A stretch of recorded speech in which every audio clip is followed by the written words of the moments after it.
হাসিনা রং headed, এইটা তো আমরা যখন ছোটবেলায় তখনই আদালত বলছিল। তো ফলে হাসিনা পাগল না, উনি যেটা বলে এটা ঠিক না, হাসিনা পাগল, কোনো সুস্থ লোকের পক্ষে এটা করা সম্ভব না। যাই হোক, আপনার প্রশ্ন উত্তরে ফিরি। সেটা হলো যে শেখ হাসিনা যখন কোনো কথা বলে এই কথাটাকে 3টা 4টা 5টা ডাইমেনশনে দেখার সুযোগ আছে। প্রথম ডাইমেনশন যেটা দেখতে হবে সেটা হলো কথাটা এসেনশিয়ালি মিথ্যা কথা। কারণ হাসিনা যেখানে দরকার নেই ওখানেও 2টা মিথ্যা কথা কয়, সেখানে তার দেশে আসার মতো একটা গুরুত্বপূর্ণ পলিটিক্যাল বিষয়, সেই বিষয়ে সে সত্য কথা বলবে, এটা যে বিশ্বাস করবে বুঝতে হবে সে সত্য মিথ্যার পার্থক্য জানে না। তো ফলে হাসিনা এটাকে এই কি প্রথম বললো ডিসেম্বরে আসতেছি, এর আগে বলে নাই? প্রত্যেক ওয়াক্তে বলে যাইতেছে, টুস করে ঢুকে পড়ার কথা বলে না সে। তো ফলে দেখেন তার আসার ক্ষেত্রে আওয়ামী লীগের লোক চায় না যে সে আসুক। কেন চায় না? কারণ সে তো আওয়ামী লীগের লোকজনের সাথে প্রতারণা করছে, যারা আওয়ামী লীগের রাজনীতি মনে করে যে এটা রাজনীতি, যে সে ভুল শুদ্ধ যাই হোক, তার সাথে সে তো প্রতারণা করছে, তার ক্রিমিনালগুলোকে নিয়ে সে ভাইগা চলে গেছে। এবং আমি বলছিলাম বারবার একটা ট্রুথ অ্যান্ড রিকনসিলিয়েশনের কথা, ট্রুথ অ্যান্ড রিকনসিলিয়েশনের কথা বলছিলাম, এটা হাসিনা আমল থেকে, তারা যখন ক্ষমতা তখন থেকে আমি বলতেছি, কেন?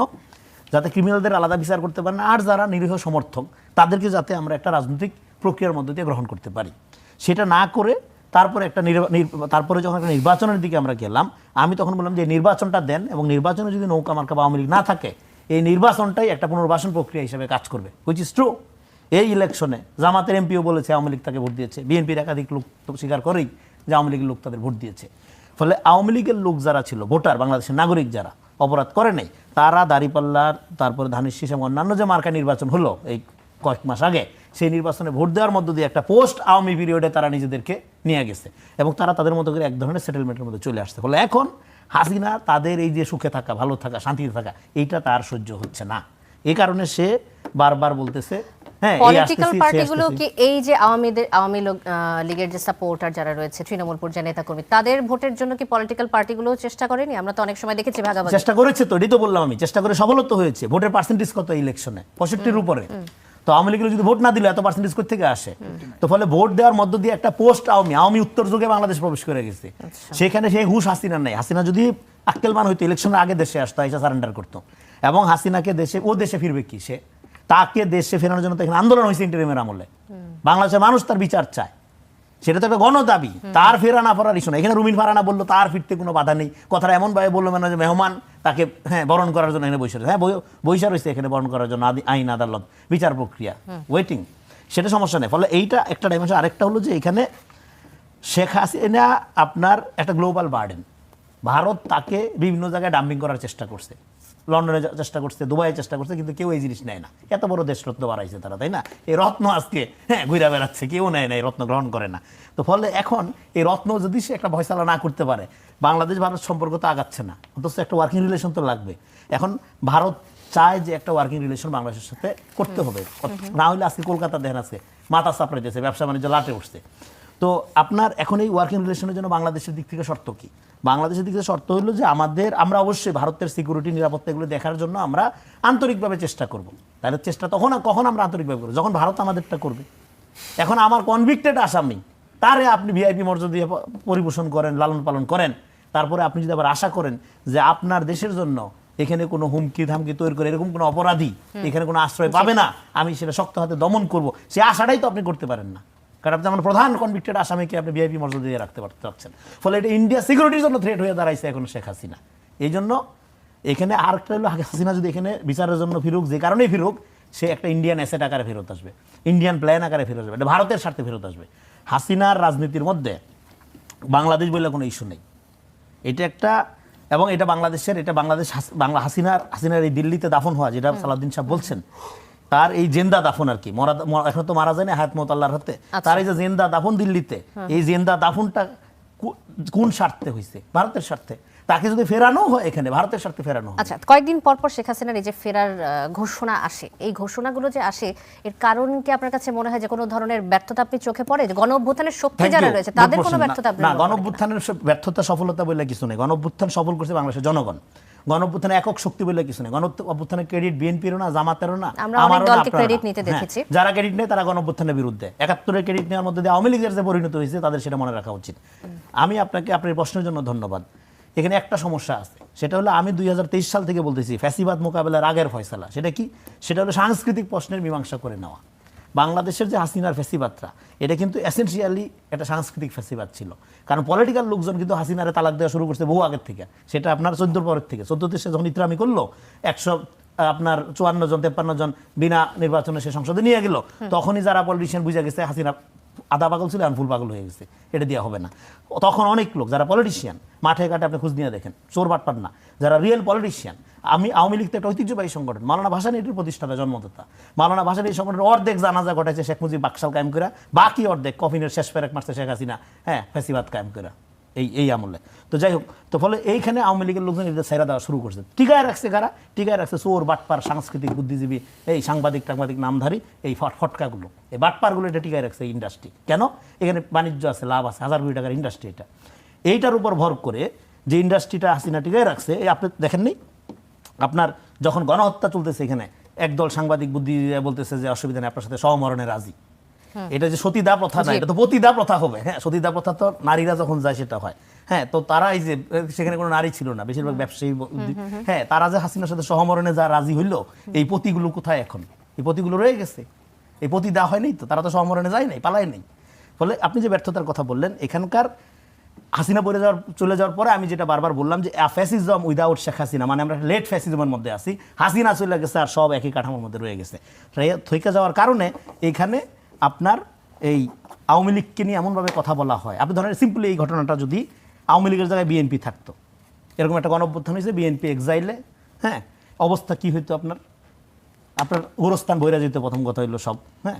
তারপরে একটা শব্দ উচ্চারণ করার জন্য তারেক রহমান নিয়ে কোনো আলোচনা হয়েছিল? যখন তারেক রহমানকে নিষিদ্ধ করা হইলো অবৈধভাবে আদালতের রায়ে, তারেক রহমান নিয়ে কোনো আলোচনা হয়নি। অথচ আপনি দেখেন আজকে শেখ হাসিনা শুধু আলোচনা, শেখ হাসিনার এই ভুয়া মিথ্যা ফটকামি, হ্যাঁ, এইটা আজকে সমস্ত মিডিয়া একটা টপিক হয়ে যাচ্ছে। আমাদের এখানে প্রধান টপিক না, আমাদের এখানে অন্যান্য টপিকগুলোর একটা হিসাবে আপনি আলোচনা করলেন, কিন্তু আমি এখানে শেষ করে এই পয়েন্টটা বলে, ফলে এইটাকে নরমালাইজেশন করার প্রক্রিয়াটা ইনসাইড আছে। আর একটা হলো আমাদের এখানকার বুদ্ধিজীবীরা যেহেতু বেশিরভাগই ভারতীয় বাঙালি বুদ্ধিজীবীদের দাস হিসাবে এখানে ভূমিকা পালন করে, ফলে এখানে দুই দিক থেকে আপনার একটা প্রবল জোয়ার থাকার কারণে আওয়ামী লীগের আলাপটা যেই লেভেলে ইরিলেভেন্ট হয়ে গেছে প্র্যাকটিক্যালি, কিন্তু মিডিয়া এবং কালচারাল অঙ্গনে সেইটার কোনো লক্ষণ, রাজনৈতিক দল হিসেবে ইরিলেভেন্ট হয়ে গেছে এমনটা ডেফিনেটলি বলতে পোস্ট আওয়ামী লীগ যুগে বাংলাদেশ চলে গেছে। আগামী দিনে বাংলাদেশের রাজনীতি বিকাশের পথ কি? বিকাশের পথ হলো এই কান্ট্রি উইদাউট আওয়ামী লীগ। এখান থেকে রাজনীতি শুরু হবে, কারণ আওয়ামী লীগ তো কোনো রাজনীতি ছিল না। Fascism has no politics, it's just about organisation. ফ্যাসিজমের একটা অর্গানাইজেশন থাকে, কোনো রাজনীতি থাকে না। রাজনীতি এক জিনিস, আওয়ামী লীগ আর এক জিনিস। আওয়ামী লীগ একটা ট্রাইবাল পলিটিক্স করে। আমরা কি মধ্যযুগে আবার ফেরত যাব? আমরা কি আবার গোত্রতন্ত্রে ফেরত যাব? মুজিববাদে ফেরত যাব? নো, মধ্যযুগে আমরা ফেরত যাব না। আবারও আসবে আপনার কাছে। ফারুক হাসান, আসতে চাই, একজন মানুষের দলীয় কর্মকাণ্ড বা দেশের পক্ষে এই ধরনের ঘটনাগুলোর কারণে, এই যে ফ্যাসিজমের কারণে, তার নীতিগত সিদ্ধান্তের কারণে পুরো দলকে আসলে তার সাফার করতে পারে কিনা, এটা হচ্ছে আপনার কাছে আমার প্রথম প্রশ্ন। এটি দিয়ে শুরু করতে চাই। ধন্যবাদ আপনাকে। আসলে দেখেন, এখানে আওয়ামী লীগ বা শেখ হাসিনা জনগণের বুকে যে জুলুম নির্যাতন চালিয়েছে বা তার যে পেটুয়া বাহিনী জনগণের বুকে ডিরেক্ট গুলি চালিয়েছে, এটা কিন্তু আসলে ব্যক্তি পর্যায়ে কোনো ক্লেশ থেকে না, যে শেখ হাসিনার সাথে অমুকের পারিবারিক দ্বন্দ্ব, জমি জমা নিয়ে দ্বন্দ্ব, বা আওয়ামী লীগের অমুক নেতার সাথে তমুক জনগণের দ্বন্দ্ব, এই দ্বন্দ্ব থেকে তারা গুলি চালিয়েছে, হত্যা করেছে, এই যে হত্যাযজ্ঞ চালিয়েছে, বিষয়টা এমন না। বিষয়টা হচ্ছে রাজনৈতিকভাবে তারা কিন্তু এই মেসাকার জনগণের উপরে চালিয়েছে। সুতরাং এই যে আপনি বললেন যে একজন ব্যক্তি, মানে এই অপরাধ, যেমনটা রেজাল্ট করিম রনি বলছিলেন কিছুক্ষণ আগে, যে তিনি পাগল হয়ে গেছেন, উনি যেটা বলেছেন, তিনি দায় দিচ্ছিলেন একজনকে, তো সেই প্রসঙ্গ ধরে একজন আমরা সিম্বলিক করতে বলেছেন। হাসিনা মানেই তো পুরো তার এই ফ্যাসিজমের যে ইন্ডাস্ট্রি, এটা তো কোনো পলিটিক্যাল পার্টি না। তার বক্তব্যের সাথে আমি মোটামুটি একমতই। এখন দেখেন, এই শেখ হাসিনা ফিরে আসার যে ঘোষণা, এই ঘোষণা নিয়ে ইতিমধ্যে বাংলাদেশের মিডিয়াতে একটা তোলপাড় কাণ্ড, মানে মিডিয়াগুলো এখন একটা রীতিমতো প্রতিযোগিতায় লিপ্ত যে কে আগে এই ইন্টারন্যাশনাল নিউজ হয়েছে, রয়টার্স থেকে এসেছে, সেটা বাংলাদেশের মিডিয়াতে তো আসবে। আমি আসবো। এখন ধরেন শেখ হাসিনা বাংলাদেশে ফিরে আসবে কি আসবে না, এটা তো আমরা আসলে ভালোভাবে উপলব্ধি করতে পারছি। তো আমার যেটা বিশ্লেষণ, আসলে দুটো ডাইমেনশনে আমরা এই ঘটনাটাকে ব্যাখ্যা করতে পারি। একটা, ইতিমধ্যে রনি ভাই যেটা বলেছেন, আমি ওনার সাথে একমত। ইন্ডিয়া আসলে শেখ হাসিনাকে নিয়ে এখন ব্যাপক একটা অস্বস্তির মধ্যে রয়েছেন। বিশেষ করে বাংলাদেশের যে কূটনীতিক পলিসি, এই পলিসি ইতিমধ্যে ইন্ডিয়া ভালোভাবে টের পাচ্ছে। বাংলাদেশের নির্বাচিত প্রধানমন্ত্রীর যে চীন সফর মালয়েশিয়ার মধ্য দিয়ে, এই চীন সফরকে কেন্দ্র করে ইন্ডিয়া কিন্তু আসলে বুঝতে পারছে যে বাংলাদেশের গতি প্রকৃতি আসলে কোন দিকে আগামী দিনের।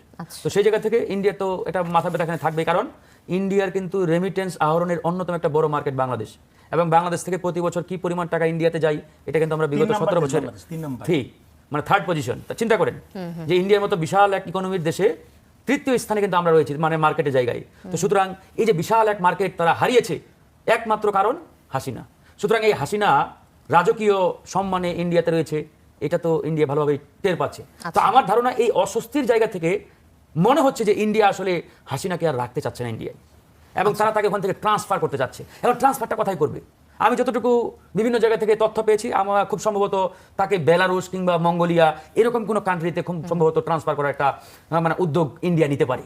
তো সেই জায়গা থেকে তিনি এই মন্তব্যটি করেছেন, আমি বাংলাদেশে ফিরে আসবো। তিনি বাংলাদেশে কোনোদিন ফিরে আসবেন না। আর তিনি যদি বাংলাদেশে ফিরেও আসেন, আমাদের যে কূটনৈতিক প্রক্রিয়া বা আইনি যে প্রক্রিয়া রয়েছে, এই আইনি প্রক্রিয়ার মধ্য দিয়ে তিনি আসলে বাংলাদেশে ফিরে আসবেন মূলত কোর্টে বা ওই কারাগারে আর কি, সেখানেই তাকে আসতে হবে। এবং ইতিমধ্যে তার যে বিচার প্রক্রিয়া, সেই Yes, বিচার এবং এই বিচার বাধাগ্রস্তকারীর বেশ কিছু শক্তি রয়েছে। তাদেরকে ব্যর্থ করার জন্য যে ঐক্য দরকার ছিল, বাংলাদেশে এই মুহূর্তে যে ঐক্য দরকার, সেটি কি বজায় আছে নাকি course, গণ of course. অভ্যুত্থানের শক্তি, পক্ষের শক্তি যারা, তাদের মধ্যে ঐক্য নাই? ফ্যাসিবাদের প্রশ্নে বাংলাদেশে কোনো বিভক্তি নেই। আচ্ছা, ফ্যাসিবাদের প্রশ্নে এখানে কে জামাত, কে বিএনপি, কে গণ অধিকার, কে এনসিপি, আমাদের মধ্যে কোনো বিভক্তি নেই। হাসিনার প্রশ্নে, ফ্যাসিবাদের প্রশ্নে আমরা এক বিন্দুতে সবাই অবস্থান করছি। এক বিন্দু পরিমাণে ছাড় আমরা কেউই দেব না। এবং এই বিষয়ে ধরেন যে কারোর মধ্যে বিন্দু পরিমাণ কোনো দ্বিধা বিভক্তি নেই। আজকে হাসিনা এখানে ধরেন যে কোনো একটা অঘটন ঘটার চেষ্টা করুক, দেখবেন যে এক বাক্যে এক হয়ে বিএনপি, জামাত, গণ অধিকার, এনসিপি সহ অন্যান্য যে দল আছে সবাই মাঠে নামবে। এই যে যারা হাসিনার পক্ষে আজকে ওই 10-15 জন নিয়ে মিছিলে নামে, তাদেরকে গণধোলাই দেওয়ার সময় তো কেউ চিন্তা করে না যে আমি তো বিএনপি করি, আমি তারে ধরবো না, আমি জামাত করি, আমি তারে পুলিশের হাতে তুলে দেবো না, এই চিন্তা কেউ করে না। একবারে ধুমাইয়া কিন্তু তারে ধরে গণধোলাই দিয়ে মানে পুলিশের হাতে তুলে দেয়। তো সুতরাং ফ্যাসিবাদের প্রশ্নে বাংলাদেশে কোনো বিভক্তি নেই, আমরা এক এবং ঐক্যবদ্ধ আছি। এবং এখানে আমার আসলে সবচাইতে যে প্রশ্নের জায়গাটা, এই যে মিডিয়ার মধ্যে একটা ব্যাপক প্রতিযোগিতা, যে ফ্যাসিবাদের একটা কথা প্রচার করার জন্য এখানে সরকারকে কড়া পদক্ষেপ নিতে হবে। আজকে আমি দেখলাম যে সরকারের পক্ষ থেকে অনুরোধ জানানো হয়েছে। আপনারা কেন অনুরোধ জানাবেন? আপনি দিবেন নির্দেশনা। সরকারের কাজ নির্দেশ প্রদান করা বা নির্দেশনা দেওয়া, অনুরোধ জানানো নয়। আমরা বিগত সময়ে এরকম অনেক ধরেন যে ঘটনা দেখেছি। আজকে যখন জনাব তারেক রহমানকে ওই হাসিনার আমলেই পরিকল্পিতভাবে একটা মিথ্যা মামলায় তাকে ভার্ডিক্ট দেওয়া হলো, সকল গণমাধ্যম কিন্তু ওই তারেক রহমানের উপর নিউজ প্রচার করতে পারে নাই। তো হাসিনা এবং তার সংগঠন আজকে আদালত কর্তৃক মানে ফাঁসির দণ্ডপ্রাপ্ত সে। তো এইরকম একটি ফাঁসির দণ্ডপ্রাপ্ত ব্যক্তির খবর বাংলাদেশের গণমাধ্যমগুলো প্রতিযোগিতার মধ্য দিয়ে প্রচার করার একটা হুলস্থুল কান্দে মেতে উঠে কেন, আই ডোন্ট নো। সুতরাং বুঝতে হবে বাংলাদেশের মিডিয়াগুলো এখনো ওই ফ্যাসিবাদের যে প্রেম, এই প্রেম থেকে তারা বের হতে পারে নাই। সুতরাং এই গণমাধ্যমগুলোকে ওই ফ্যাসিবাদের প্রেম থেকে বের হয়ে আসতে হবে। বাংলাদেশ পন্থী প্রত্যেকটা যদি খবর প্রচার করতে হবে। ইন্টারন্যাশনাল নিউজ হয় তখন সেটাকে কি বলবেন? না, ইন্টারন্যাশনাল নিউজ আন্তর্জাতিক আমরা করতে পারবো না, প্রচার করতে পারবো কিনা? প্রচার এটা অবশ্যই করবে। জানতে চাচ্ছিলাম আমি আপনার বলছি কাছে। প্রচার কোনটা করা যাবে কোনটা করা যাবে না, এটা তো গণমাধ্যম ভালো, আমার থেকে ভালো বুঝে। আমার কথা হচ্ছে ফ্যাসিবাদের এমন কিছু সিম্পটম আছে যে সিম্পটমগুলো প্রচার করলে বাংলাদেশের স্বাধীনতা, সার্বভৌমত্ব অরক্ষিত হওয়ার একটা সুযোগ আছে। এখানে একটা আনইউজুয়াল পরিস্থিতি তৈরি হওয়ার সুযোগ আছে বা তৈরি হতে পারে। এরকম কোনো খবর আমি মনে করি না যে মানে গণমাধ্যমের ইথিক্যাল পয়েন্টে প্রচার করার মানে ধরেন যে সুযোগ আছে বা করা উচিত। এটা আমার ধারণা। আমি জানি না গণমাধ্যমগুলো কোন ইথিক্সে চলে। সুতরাং আমার যে বিশ্লেষণ, এই বিশ্লেষণ আমি মনে করি যে এমন কিছু ধরেন যে নিউজ আছে যে বা খবর আছে যে খবরগুলো প্রচার হলে বাংলাদেশে ধরেন যে একটা আনইউজুয়াল সিচুয়েশন ক্রিয়েট হতে পারে। তো আপনি কেন সেটা করবেন? আজকে হাসিনা তো কেন ম্যাটার না, আমাদের ডেড ইস্যু। এই ডেড ইস্যু নিয়ে তো সেকেন্ডে আলোচনা করার কোনো প্রয়োজন নেই। মানে আপনি তাহলে কি চাচ্ছেন যে ওই পতিত ফ্যাসিবাদ আবার ফিরে আসুক বা পতিত ফ্যাসিবাদের যে রাজনীতি এটা আবার এলাইভ হোক? এটা তো হয় না। জার্মানিতে দেখেন নাজি পার্টি নিয়ে কোনো মিডিয়া কখনো নিউজ করবে না। নাজি পার্টি আউট হয়েছে মানে আউট, কারণ জনগণ তাকে প্রতারিত মানে বিতাড়িত করেছে।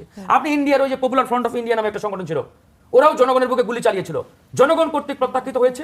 ওরা কিন্তু আর ইন্ডিয়াতে কোনোভাবেই অ্যালাইভ না পলিটিক্যাল ফিল্ডে। তো সুতরাং যারা জনগণ কর্তৃক প্রতারিত, বিতাড়িত, মানে এরকম কোনো পলিটিক্যাল পার্টি বলেন বা সংগঠন বলেন বা যেটাই বলেন না কেন, সুতরাং তাদেরকে অ্যালাইভ। আচ্ছা, আপনি বারবার একটা কথা বলছেন যে এই নিউজগুলো কেন মিডিয়া করছে, কিন্তু আপনাদের রাজনৈতিক ব্যক্তিবর্গ যারা রয়েছেন বারবার শেখ হাসিনাকে প্রাসঙ্গিক করে তুলছে, আওয়ামী লীগকে প্রাসঙ্গিক করে তুলছে। আপনি বলছেন ফ্যাসিজম নিয়ে, ফ্যাসিস্ট সরকার নিয়ে কেন কথা বলবে, ফ্যাসিস্ট যে ব্যক্তি ছিলেন তাকে নিয়ে কেন কথা বলবে? তো রাজনৈতিক ব্যক্তিবর্গ কেন বারবার তাকে প্রাসঙ্গিক করে তোলেন? তাদের কথা কেন? বিষয়টা দেখেন, আমি এর আগেও বলেছি যে বর্তমান সরকার বিএনপি নেতৃত্বাধীন সরকার, এই সরকার তার যে 44 বছরের রাজনীতি, বিএনপির বয়স বোধহয় 44 বা 47 বছর, এই 44 বছরের মধ্যে বিএনপি সবচাইতে বেশি জনসমর্থন এনজয় করতেছে এখন।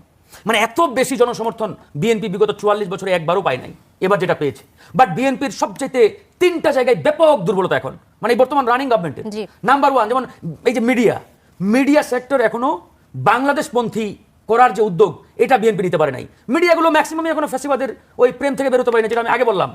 অধিকাংশ মিডিয়া, হ্যাঁ, এই মিডিয়াগুলো আগে মানে আপনি ফ্যাসিবাদকে বলছেন এমন ভাবে যে আমি শেষ করি বিএনপি সরকার এখনো চাপিয়ে দেবে মিডিয়ার উপরে, তাহলে চাপিয়ে জিনিসটা ঠিক দেওয়ার হবে? বিষয় না, আমি শেষ করি। নাম্বার 2, কালচারাল উইং সরকার হয়ে গঠন করতে পারে না, তৈরি করতে পারে নাই। আজকে কালচারালি যেভাবে ফ্যাসিবাদকে জিয়ে রাখার একটা ব্যাপক প্রবণতা আমরা দেখতে পাচ্ছি, যে নানাভাবে মানে ফ্যাসিবাদ তাদের কাছে খুব একটা ম্যাটার না। আমি তো মানে বলছি ওদের প্রাসঙ্গিক রাজনৈতিক রাখাটাই matter। ব্যক্তিবর্গও তো তাকে প্রাসঙ্গিক করে দিচ্ছে, এখন তাদের দেখেন- এখন কথাই দেখেন, আসছে। একটা মিডিয়া হচ্ছে- সেই সংবাদ প্রচার করবেন না? সংবাদ প্রচার করা একটা বিষয়, আর তাকে ইতিবাচকভাবে প্রাসঙ্গিক রাখার একটা বিষয়। আচ্ছা। ধরেন পতিত ফ্যাসিবাদ বাংলাদেশে কি করেছে, এই বিষয়গুলো আপনি বারবার তুলে ধরবেন, নিউজ প্রচার করবেন, এটা অবশ্যই আমাদের জন্য দরকার।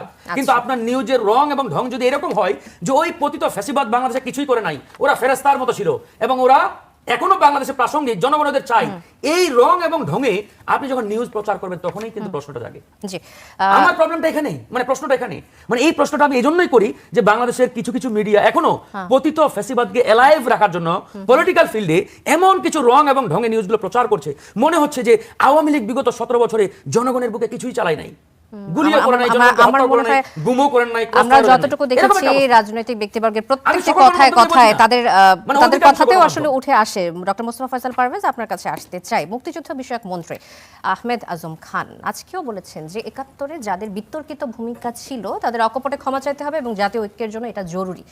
এই ক্ষমা চাওয়ার আহ্বানের জবাবে আপনার মন্তব্য কি? তার এই বক্তব্যকে আপনি কিভাবে দেখেন? জি, ধন্যবাদ আপনাকে। বাংলাদেশের ৭১ ইস্যুটা তো দীর্ঘ সময় ধরে চলে আসছে, এটা থাকবে, এটা স্বাভাবিক। সরকার ৭১-এর পরপরই আমাদের প্রথম সংশোধনীর মাধ্যমে সেখানে যুদ্ধাপরাধের বিচার তারা করেছে, আমরা সেটাও দেখেছি। এরপরে এটা ৯০-এর দশকে এসে আবার রিলেভেন্ট হয়েছে বিভিন্নভাবে। এরপরে সেই আওয়ামী লীগ সরকার তার শেষ সময়ে এসেও এই বিচারটা করেছে। তো এখানে রাজনৈতিক দলগুলো আমরা যদি দেখি, সর্বশেষ সরকারের সময় আমরা একটা রিপোর্ট দেখেছিলাম যে রাজাকারের সংখ্যাগুলো কোন দল থেকে কত পার্সেন্ট আছে, কত সংখ্যাগুলো আমরা দেখেছি। সম্ভবত বাংলাদেশে আওয়ামী লীগই সবচেয়ে বেশি রাজাকার ছিল, কারণটা হলো সেই সময় ইনফ্লুয়েন্সিয়াল মানুষগুলো সমাজের কিন্তু আওয়ামী লীগের সাথে বেশি রিলেটেড ছিল এবং পাকিস্তানে যারা কোলাবোরেটরের কাজ করছে এই মানুষদের সংখ্যা বেশি ছিল। এবং পরবর্তীতে শহীদ প্রেসিডেন্ট জিয়াউর রহমানের যে ইনক্লুসিভ পলিটিক্স, এর মধ্যে দিয়ে কিন্তু মুসলিম লীগের সাবেক নেতা কর্মীরা কিন্তু একটা বড় অংশ সমাজের সেখানে বিএনপির সাথে মিশে যায়। এবং আজকে যারা বিএনপির মহাসচিব থেকে শুরু করে, তার বাবা কিন্তু আপনারা জানেন দালাল আইনে কিন্তু দীর্ঘ সময় জেলে ছিল। এবং বিএনপির সিনিয়র মিনিস্টার যারা আছে তাদের পরিবারের, তাদের অনেকে তৃতীয় প্রজন্ম এখন সংসদে চলে আসছে, কিন্তু তাদের বাবারা দাদারা কিন্তু সবাই